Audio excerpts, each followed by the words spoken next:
I think the board composition does not reflect the composition of the community as a whole. Yeah, in my experience with boards, and I've been on several different boards. So, like, I'm a pastor, and if I load the board with pastors, that's the only view that we get. Right. And so I've learned that in building my boards, I use people with financial backgrounds, people with educational backgrounds, people that are business minded, that know how to deal with money. Just, you know, a melting pot of individuals that aren't just smart, but help you move a board in the direction that it needs to go. I think that's what we've seen on this board. It too loaded on one side, and like, now's the time to make the difference. That's really what I feel like. The next 4 years of the board, the next 4 years, whatever you decide to vote, you have that for the next 4 years. Right. And so you have to live with every decision that board makes, not only you, but your children. And so I think conservative values, you know, to your point, conservative values is something that you have here, and something that I feel can take, you know, the community here to the next level. I also just believe that diversity sparks discussion. If everyone in this world thought the same way and had the same beliefs and thoughts, then it'd be a pretty boring world. So we need to have people with different ideals, different values on the board than just saying yes and voting aye to every single thing that's discussed. I think that's a good point too. The discussion is lacking.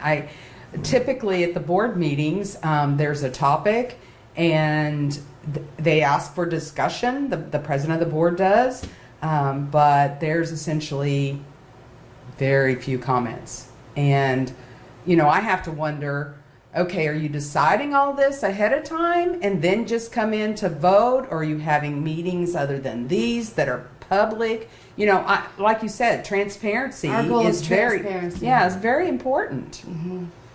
I mean, I understand that there are sensitive issues that you wouldn't want to discuss with the public, but for every topic, I don't understand that mentality, I guess. I seen a lack of information. Just looking at the different minutes and information that they had, there was a lack of information for the public. And again, like you were saying, there just wasn't enough information coming from the board itself, and so leaving people in the dark is never a good thing. No, it especially really with our children. Yeah. Right. We want to They're know your what's going on with children. our kids. They're Right. your children. Right. Parents do not co-parent with the government, with the schools, with the health departments. I said that at the forum, and I will keep saying it because it's true. The children belong to the parents. I've also had a lot of parents reach out to me recently, and they're very concerned about the CDC and the recent talk about adding the COVID-19 vaccination to the school schedule for vaccinations. I have a lot of people who are upset about that. I believe it is each individual family and parent's right what they want to have for their children medically.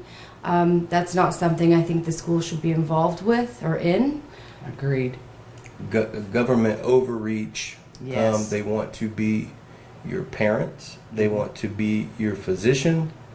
And this is how things creep in, because you might see the headlines, but you never see the small fine print. Right. And that's how these things slide in. We have so many other issues alongside with the COVID-19 that are slowly creeping in, and people have no idea what's slipping into their schools, what's slipping into these school boards, because a lot of things are just rubber stamped, and by the time you realize what hits you, your children have already seen pornography, or they've already taken some test that they have the parent has no idea that they even took, and it's government overreach. And so that's what really made me decide to really want to run, is to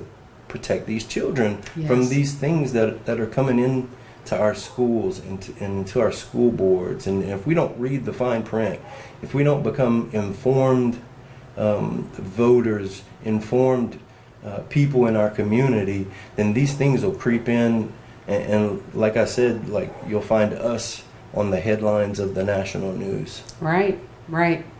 I think that's key right there. It is we the people that are the government, and yet we have allowed representatives that are supposed to have our best interest at heart just take over. We have abdicated our authority to these people that we barely know, to vote on things and pass legislation that affects all of our lives.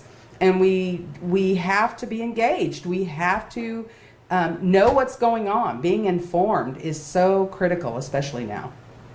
Absolutely.